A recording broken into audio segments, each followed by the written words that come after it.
and author. I help women to overcome the fear of writing and publishing their books.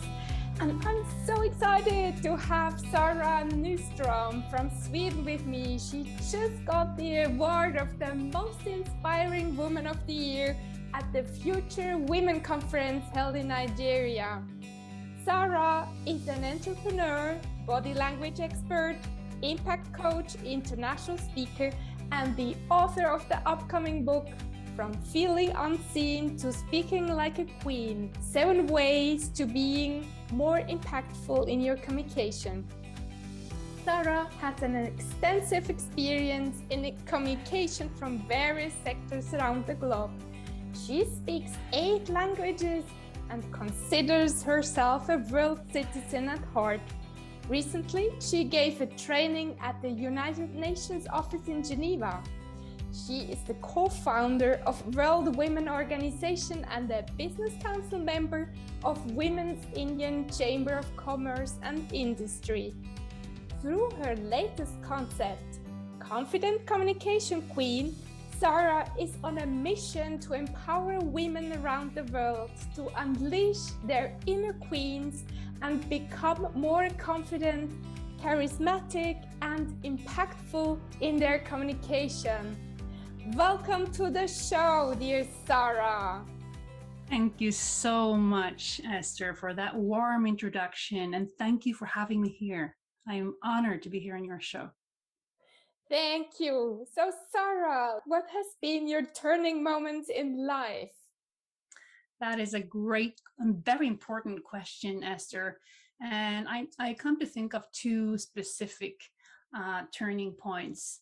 I would say I think that life is a journey in itself, right? And we keep growing, we keep evolving. And I've been very fortunate to have been living and traveling and doing many things around the world, which has really made me grow in many, many ways, right? But then there have been certain turning points, like you call them, right?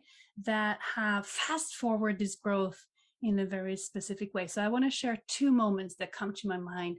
And the first one happened in 2018 as I decided out of pure intuition, because I didn't know so much about Tony Robbins at the time, but I decided to attend one of Tony Robbins' event called UPW, Unleash the Power Within, that I know, Esther, you've been to yourself, and I'm sure that many of your listeners have as well. So those of you that have attended the UPW, you know what I'm talking about. And if you haven't, just go read about it, try it. So Unleash the Power Within is a great event in personal development. In 2018, I went to the one that took place in London, and 13,000 people from all around the world came. And the first night we did a fire walk, great thing in itself that symbolizes how you can conquer your fears and really do anything you set your mind to. Yeah, very powerful. But what was most, when the thing happened to me was during the transformation process that he calls the Dickens Process, right? And during this process, you go into a deep state within, and Tony Robbins is there on stage, and he basically, you're in your life, you see your life, you feel your life, how it is right now. And he asks you that if you continue like this, how would you feel in 5 years from now? How would you feel in 10 years and in 15 years? And I was totally, in shock of my reaction. I just came there, I just felt like this is something I got to do, but I had no idea when I put my foot into that event what was expecting, because I have never cried so much in my life. And I was totally unaware of the pain that I felt when he asked me in 5, 10, 15 years, because I didn't live an unhappy life on the outside. On the contrary, I had quite a successful career, had a relationship, I had a beautiful house, family. On the outside, my life was successful. But in my soul, there was pain, and I wasn't aware of it. And that's a great turning point to understand that, because I don't think we cannot become truly happy unless we understand our souls, our missions, and we follow it. What was the pain about, Sara? Yes, there were several pains actually. One pain was about my job. And that maybe didn't come as such a big surprise, because even if I had, like, if you look from an outer standard, I was a team leader, I was working with a governmental agency, I had a good job, but it wasn't at all connected to my mission, or I didn't know my mission back then, but it wasn't connected to my passion. And I certainly felt a lot of frustration throughout the years for not being able to give from myself, to be at my highest potential. I never felt that. I tried my best.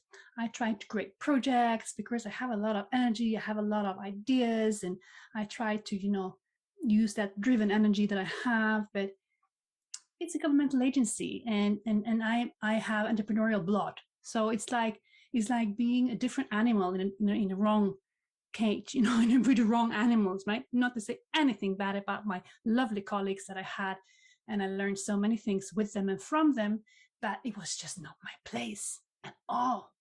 Why? And sorry? Why? Because I had totally different kind of things to give to the world, and I couldn't do it.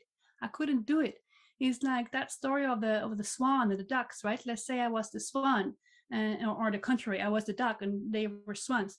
I just was a different breed.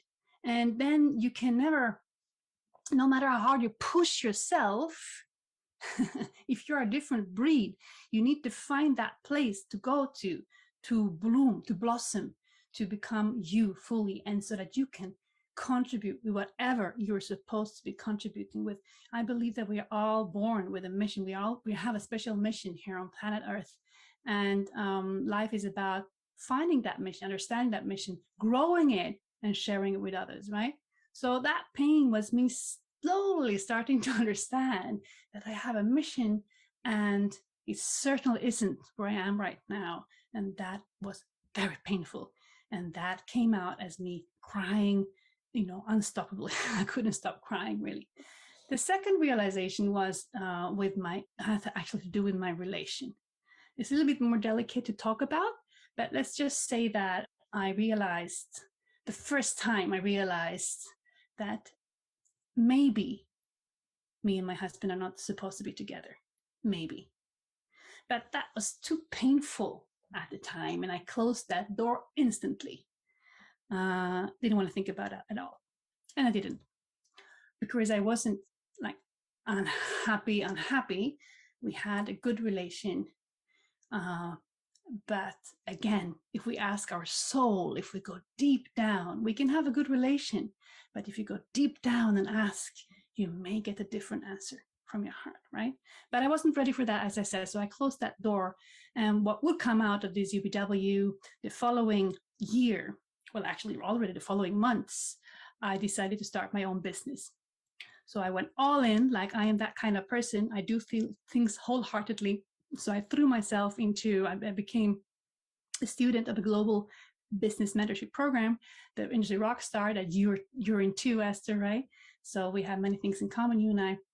And I'm quite naive as a person. I thought that, starting my business would be, in a few months I'm having it up and running, it's going to be an easy transition. Little did I know it's not. And I think those that are listening that have their business, you probably know that, most of us have gone through quite some journey before we can start reaching something that looks like success, right? So it wasn't what I thought it would be, but I started out, I became a certified body language master trainer along the way. I actually, even though I have a lot already, I took new trainings, and that became my business. I started giving trainings in Sweden because I was licensed for Sweden to give trainings in reading microfacial expressions, reading people's emotions, mainly for salespeople, for management, for HR, teaching body language and all of that for a company called Center for Body Language, right? So I became their partner in Sweden. That was my company Impact Pro that I started out with. And, things were, starting to take off. And I took 6 months off from my job. Now we are in 2019. And after 6 months, my boss would turn to me and ask, Sara, your 6 months are out soon. Are you coming back? And I said, no, I'm not coming back. Because I know that this is, I'm done. I'm done. And it's time for me to leave the nest and fly. Actually, I did 12 years at that migration agency, and it was really time for me to take off, right? So I did. And little did I know, because now we're getting to the next turning point, Esther. You see, I was all happy about leaving that safe employment. I'm quite adventurous. I like taking risks. I never needed, I appreciate my employment that I had, but I'm not that kind of person. I am more the entrepreneur, And I felt like the bird, like flying out, and very, very happy. 2 weeks later, something big happened in the world. COVID came. And this means that all the companies, they had a lot of things going on, a lot of money on their way in. But what happened? Most companies, they didn't want to focus on trainings, right? They were rather firing people, or they were, closing down. And what happened to me? Yeah, the same happened to me. I lost all the potential incomes, and I was thrown into this spiral of challenges. So now the next turning point is 2020, the COVID year, and what happened to me. I would say that everything happened that year. So if the first turning point, UBW, was like this, me opening up my eyes and understanding, 2020, the COVID year, will be the year where everything happened. The first thing that happened actually would be me, without going too much into details, but I looked within my heart, and I couldn't deny anymore what my soul had tried to tell me about my relation. And sometimes we have to be brave and stand up for ourselves, even if it's extremely uncomfortable, even if it's extremely scary. Yes, me and in short, me and my husband at the time decided to separate. It's not an easy decision, but I believe that we all have to stand up for our happiness. We have to take responsibility for our happiness, so that we can free our souls and reach our highest potential. And sometimes the people we meet, I think we meet each other for a reason. We meet each other to learn things from each other, but maybe everybody we meet, we're not meant to be with our whole life, right? This is the conclusion I reached. And today we are very dear friends. My husband is my best friend, and we have a son together, and we are like some kind of family still, I would say. So during the 2020 turning point, I would also move forwards with my business. It wasn't only my personal life, but also my business moved forward. I told you it was like a spiral of challenges, a spiral, like not a turning point. It was a turning year to me, because I had taken this big decision that's pretty crazy, and when we follow our hearts, we are crazy. We have to be crazy. Nothing looks logical. It's not, when you listen to your brain, who would do that? Who would decide, that to split with your husband that you've been together with for 12 years, and also leaving your job that you have for 12 years, the same moment, and then COVID, you hear is craziness, is madness. So what I did at that moment, I went to my office, I erased my whiteboard, and I started writing. I believe in the law of attraction. I believe in visualizing what we want to achieve. And of course, there are many things I wanted to achieve there and then. So I wrote them all down. I wrote down that I wanted us to be able to sell the house successfully. It was in the middle of COVID. I wrote down that I wanted us to find one house each, maximum 300 meters from each other, maximum. I wrote down that I wanted to have a beautiful relation still. I wrote down that I want my business to be successful. And I wrote down something that I've always had within Esther, a strong desire to contribute to make the world a better place. So I wrote that down. When I was at it, I wrote that down to from my perspective, help saving the world. That was such a real true wish that came within from me, and everything happened. Everything happened, and sometimes we should almost be careful what we ask for, because there were many things. I'm grateful for everything, but there were many things to handle, many balls to juggle at the time, right? Pretty crazy, because we sold our house successfully. My ex-husband got his house. We moved there together. Then my apartment turned up. Actually, I was without income at the time. What bank would give me the money to buy an apartment? No bank. Then a job appeared. I got a job for a few months. I had a job enough time to get that bank loan, to get that apartment that magically turned up. Then that company closed due to COVID. So I had that job just the time enough that I needed to get the bank loan, which is like magic, right? So I truly believe is because I wrote it on that board. I attracted that. Then I moved there. So now we lived, I think we have about 200 meters between our houses. It will be interesting to measure it. Our son runs 1 minute between the houses, and our relation is beautiful. We got through all of that in the best possible way, and I'm so grateful. I'm so grateful. It's I owe so much to my ex-husband, I love him very much for the relation and everything we've had, our past and everything we've built together now is beautiful, and I'm proud of it. Just because you split up from someone, you don't have to hate each other. So, Sara, if someone is listening now and feels exactly the same, there's something missing in my life, there is more I can do, I know, but I don't know what I should do. So what would you recommend to this person? Well, everybody doesn't need to take the same kind of medicine. We're all individuals, but if you're not familiar with Tony Robbins, I would definitely, try it out. You got nothing to lose. Maybe you don't love him like I did. Maybe he's not going to be the same for you as he was for me. We never know. But all I can say is try it out, see if it works for you.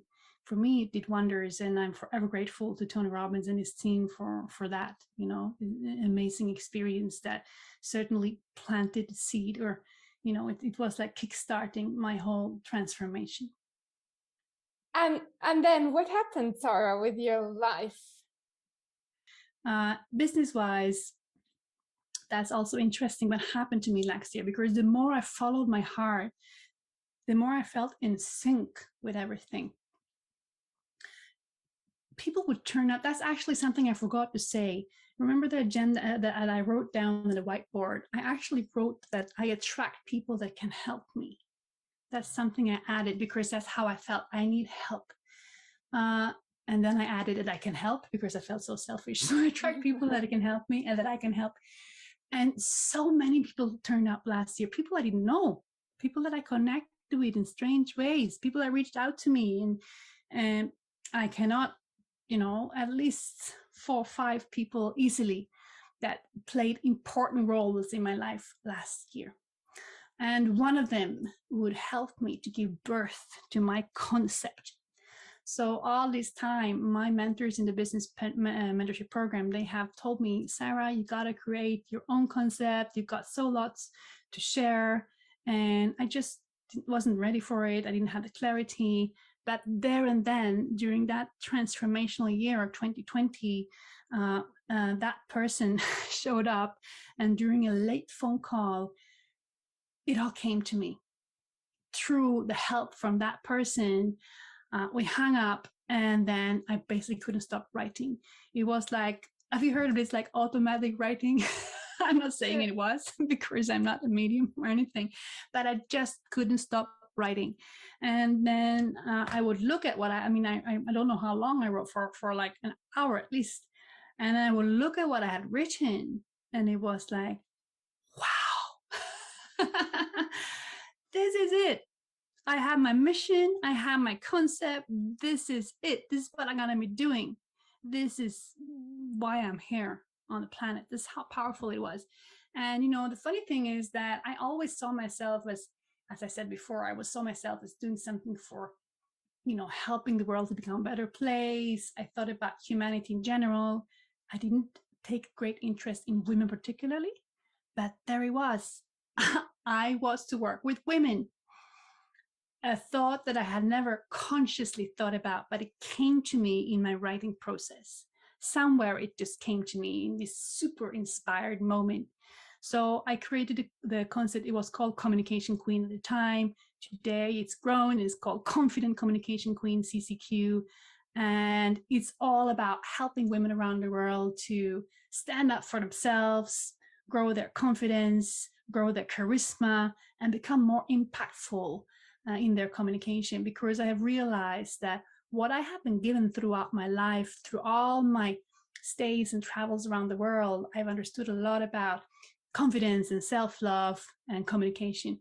And I realized that women in particular, many are lacking in that area, and the world needs women more than ever. The men need women to step up, right?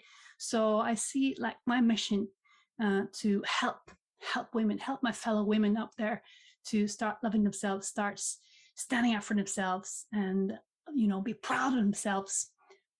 So that's my program. And I actually only a few days ago I did the last session on my first class, my first group that went through the test version of my program, and I'm overwhelmed with their feedback to me.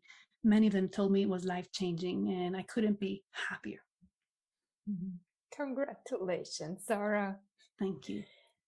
And just maybe a tiny bit, if one woman listening now wants to start her new journey, where do we start? Where do we start? Well, I think that we are all different from each other. So what worked for me will not necessarily work for other people. I'm not going to say that, oh, you got to do this. I only know what worked for me. And so if you haven't heard of Tony Robbins before, I encourage you to check him out, to try out an event of his. Maybe you will not fall in love with him and what he does, just like I did, like Esther did, or maybe you will. It's worth trying, right? To me, that was an amazing starting point that really fired me off. And then secondly, surround yourself with people that support you, love you, because some people will try to drag you down. Some people will not support you, and you probably know already now you may have people like that in your life. And sometimes we do need to break up with people. I don't necessarily talk about romantic relationships. It can be friends, colleagues, other people we spend a lot of time with. I think it's very important that we surround ourselves with supportive people, specifically when we want to change our lives, right? Surround ourselves with like-minded people that also want something similar you want. I think that is very important. And then I also want to encourage everybody to be brave and stand up for themselves. It's not the easiest thing to do, trust me. I know everything about that, but I really believe in my heart that we all have to take responsibility for our own happiness. So when I took these uncomfortable decisions myself last year, it was out of a place from self-love. And I actually never, if there's any parents listening now, I never judge other people. Everybody knows what's best for them. But I believe that we have to teach our children to stand up for ourselves, to stand up for our own happiness. So I never believe in, I didn't want to stay because we have a son. Now, I don't judge if you're doing that. I'm just talking from myself, from what I felt good, what was good for me. So always standing up for yourself, try to be brave. And if it's scary, just jump, just count to 3 and still jump. Even if you're afraid, just do it. And then you're going to thank yourself afterwards. It's going to be worth it. Great. Now, where can people reach you, Sara? Well, I'm all over the place in social media, but my favorite channel will be Facebook, and probably my private Facebook link. I think you're going to share it below in this interview. So Sara Nyström. Other than that, of course, I'm on LinkedIn, also Sara Nyström. And I encourage any women listening to check out our free Facebook group, Confident Communication Queens. So you're most welcome to join us there. And we meet with our members every Tuesday night and talk about things that, to lift each other, support each other, and grow together, growing our confidence and our communication skills.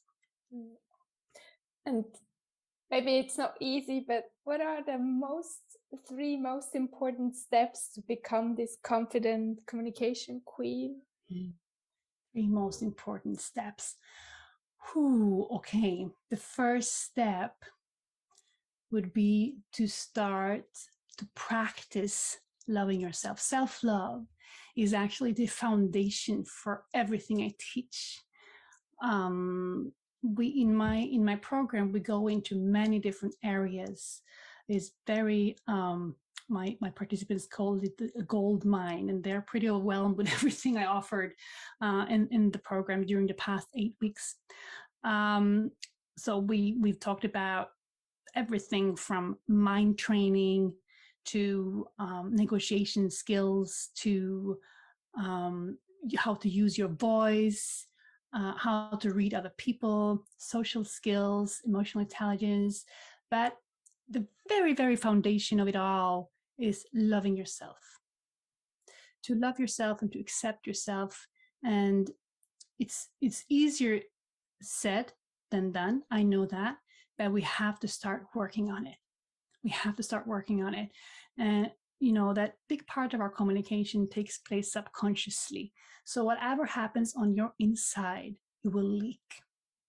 It doesn't. Some people think that as a body language master trainer, I teach people how to stand and how to, walk and all of that. I would never ever do that, because if you're not in that place in your mind and in your heart, people are going to feel that. So what I do instead, I work with people's mind and heart. And then the body language will become powerful in itself automatically, right? And that's how you become impactful. So work on your self-love. Understand that you are unique. There is no one like you. And don't compare yourself with others. Remember my story. I was a swan amongst ducks, or maybe I was a duck amongst swan. Doesn't matter really. But you are unique species. Don't compare yourself with others. Only compare yourself with yourself, and be proud of that.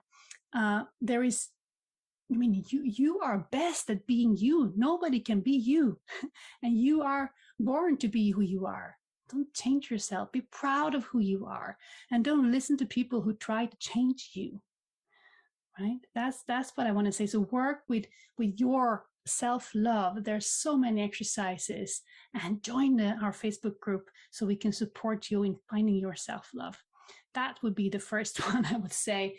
The second one is surround yourself, like I said before, with supportive and like-minded people. And sometimes it means you have to break up with the people that don't support you. So when you will start this self journey, there will be people, as you rise, there will be people trying to pull you down. For example, there is a good analogy. If you put crayfish in a bucket, and they will start climbing, but you don't need to put the lid on. You know why? Because they will drag each other down. And the human beings, sadly enough, they work the same. So if you start to climb, let's say that you're the first one amongst your friends that start your own business, or you do something different, there will always be someone trying to drag you down, not because they don't love you, because you scare them. They want you to be with them. They feel threatened. So you need to look around yourself and see if you have people that you maybe shouldn't spend so much time with, because eventually, you probably heard this, we become like the people we surround ourselves with. And find new friends, find people that want to move in the direction you want to grow. That's the people you want to surround yourself with. third step, I would say, get yourself a mentor, get yourself, someone that you can lean on, look up to, be inspired by. There are so many to choose from, because this journey is not an easy one. It's not an easy one. But once you have embarked on it, it's so rewarding. It's so rewarding. And, it's not like it's not like I consider myself having reached my goal, but I have certainly reached so much. My life is totally different now. And it's actually going to be 4 years, isn't it, in April? I just realized that now. But still, it's a totally different life. And I'm so excited to see where I'm going to be now in 4 more years, right? Can't wait to see that.